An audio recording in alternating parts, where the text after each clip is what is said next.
yen bab dicaci dimaki, diundhamana dipoyoki, diunen-uneni. Jare Semar iki sing ratu demit, ratu iblis. Sing sesat, sing musyrik, ora duwe agama. Nyembah wit-witan, nyembah watu, ilmune klenik, ilmune dukun.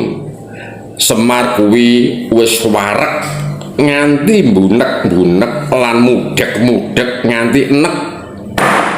Nanging Semar ora gagas, ora batin, babar blas tanpa tak pikir. Lah gagas kok gurem-gurem cecunguk-cecunguk, kirik-kirik kirike Pendhita Durna. Lah mikir kok ason-ason asune Sengkuni. Lah padha dene welegan golek momongan. Manungsa kang wis keracunan marang ilmune Durna Sengkuni kuwi mbebayani tumrap nusa lawan bangsa.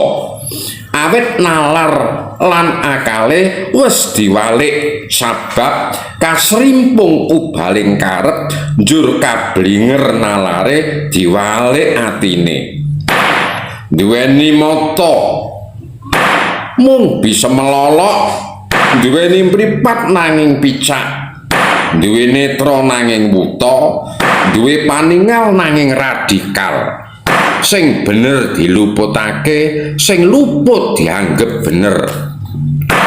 Demen dak sia marang sapadha-padha, nyaci maki mitenah nyerang, ngundhamana nganiaya. Kuwi wis dadi pakulinan ambudaya ditindakake saben dina. Kowe para manungsa kang otak durna lan akal Sengkuni. Apa kowe kuwi ora padha maca sejarah wiwit pepangkem Ramayana tumeka Mahabharata? Negara Ngalengka kang kondhang Kuncara digdaya ratu sakwadya balane ajur mumur remuk rempu dadi awu saka Wadyabala Pancawati. Wadya balane sinuwun Prabu Ramawijaya.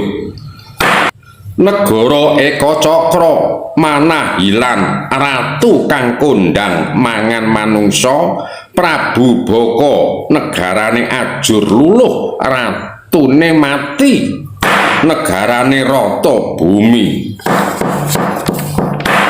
Negara Ngastina negara gerombulane para sakit ati kang demen dengki srei wedrah golongane Durna Sengkuni.